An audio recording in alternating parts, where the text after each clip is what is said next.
تو آپ نوٹ کیجئے، number 1 ethnic cleansing of Palestinians in Israel. Number 2 demolition of the Aska mosque and the Qubbat al-Sakhra. Number 3 امریکہ کو ultimatum, تم اب اپنے ٹانگ درمیان میں مت اڑاؤ، اور اس کے لیے دھمکی، اگر تم نے ہمارے معاملے میں رکاوٹ ڈالی تمہاری اینٹ سے اینٹ بجا دیں گے. نیتن یاہو نے یہ کہا تھا میں واشنگٹن میں آگ لگا دوں گا. یہ انہوں نے امریکہ میں عظیم ترین دہشت گردی کر کے امریکہ کی ایڈمنسٹریشن کو، انتظامیہ کو یہ دھمکی دے دی ہے کہ باز آ جاؤ. چنانچہ میں یہ بات کہہ کے پرسوں جمعے میں اپنی مسجد سے، مسجد دارالسلام سے نکلا، شام کو، اسی شام کو میں نے ایریل شیرون کی تقریر سن لی T V per. It is not acceptable. Don't appease the Arabs at our expense. We are not going to become Czechoslovakia. We have to depend on ourselves only and rely on ourselves only. کیا مطلب ہے اس کا؟ کس کو سنا رہا ہے؟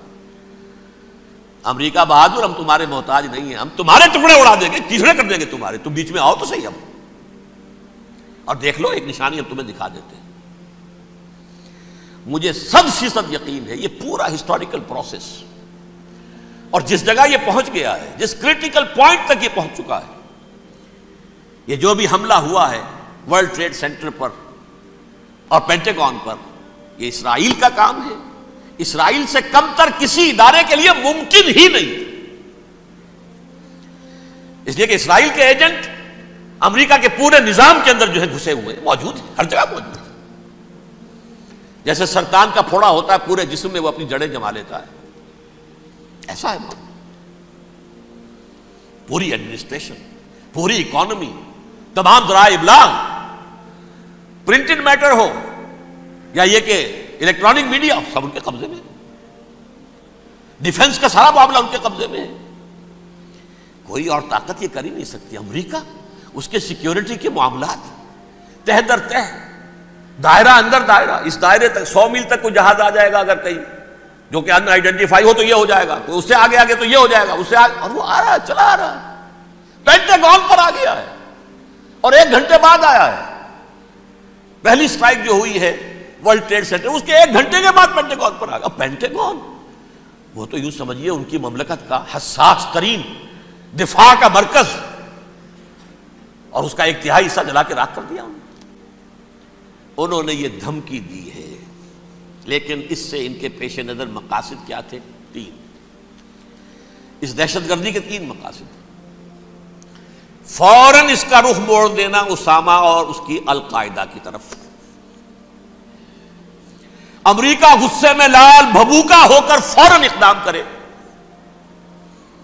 اور ایک طرف تو اسامہ اور ان کے ساتھ طالبان کا ٹنٹا مکا دے، اور دوسری طرف چونکہ پاکستان الائی ہے اور پاکستان کے عوام جو ہیں وہ طالبان کے ہمدرد ہیں، وہ اگر اٹھے تو ان کا بھی بیڑا گرک. ایک تیر سے 2 شکار تو ادھر ہو جائیں، جو مستقبل میں انہیں خطرہ ہے. 1967 کی جنگ کے بعد جبکہ انہوں نے فتح کا جشن منایا تھا یہودیوں نے، تو انہوں نے پیرس میں جو ایک جشن منایا ہے، وہاں بن گوریون کی تقریر یہ تھی، ہمیں کسی عرب ملک سے کوئی خطرہ نہیں، کوئی اندیشہ نہیں، ہمیں اندیشہ اگر ہے تو صرف پاکستان سے. یہ ہے وہ بات جو میں نے کہی تھی. نکتہ کیا ہے؟ یہ سائملٹینیسلی کیوں وجود میں آئے ہیں یہ 2 ملک؟ مشیت ایس میں پاکستان کا رول یہ ہے. حدیث میں آتا ہے ما انزل اللہ من دائن الا انزل لہ دوان، اللہ نے کوئی بیماری ایسی نہیں اتاری اس کا کہ توڑ اور دوا پیدا نہ کی. اسرائیل کا توڑ پہلے پیدا کیا. جیسے بچے کی ولادت بعد میں ہوتی ہے، ماں کی چھاتیوں میں دودھ پہلے پیدا ہو جاتا ہے. یہ اللہ کی فطرت ہے، اللہ کا طریقہ ہے. خطرہ انہیں ہے تو ہم سے ہے. اگر کوئی خطر مجھ کو تو اس امت سے ہے، اس کی خاکستر میں ہے اب تک شرار آرزو. یہاں کے عوام، حکومت تو ٹھیک ہے ہماری جیب میں آ گئی، عوام کے اندر ہے، یہ بھڑک سکتی ہے چنگاری.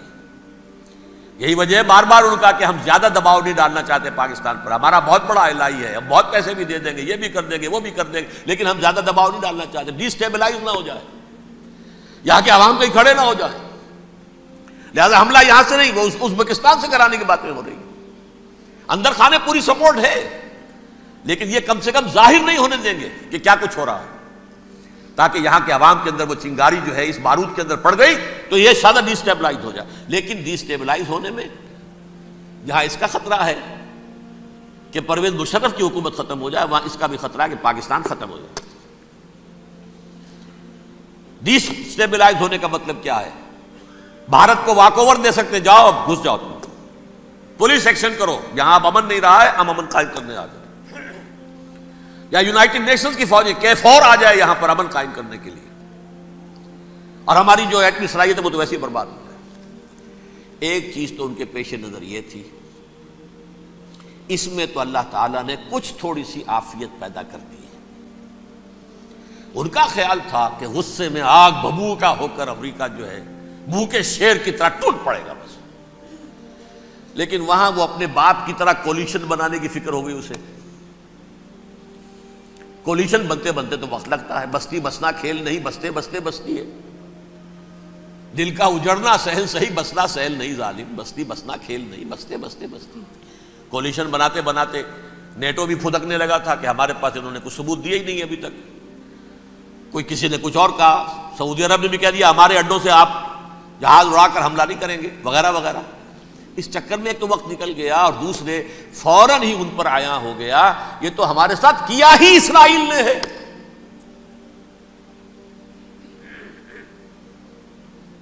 لیکن یہ بات لیک نہیں کرنا چاہتے. میں نے خود سنا اور بھی بہت لوگوں سے کہا کہ یہ باقاعدہ اسٹیٹ ڈپارٹمنٹ کی طرف سے ٹی وی پر, CNN پر, BBC پر یہ اعلان آیا کہ یہ جو انویسٹیگیشنز ہو رہی ہیں اس حادثے کی تحقیقات کی, اس کی معلومات لیک کیوں ہو رہی ہیں, لیک نہیں ہونی چاہیے. کیوں؟ اسامہ کے خلاف اگر کوئی ثبوت ہے لیک ہو جائے 1000 مرتبہ, کسی کو کوئی نقصان ہے؟ یہ کون سا تھا, کون سا لیکیج ہے جسے روکنا مقصود ہے؟ وہ تو ہمارا متمنا ہے, ہمارا بیٹا ہے, وہ کر رہا ہے. اس گھر کو آگ لگ گئی گھر کے چراغ سے, but they have given a message to the United States of America, ہمارے راستے میں اب مت آنا, ہم پر دباؤ نہ ڈالنا. Don't appease the Arabs at our expense. یہ الفاظ ہیں شیرون کے. ان کی خوشامد, ان کو خوش کرنا, ان کو پسند کرنا, ان کو راضی کرنا ہماری کوشش پر.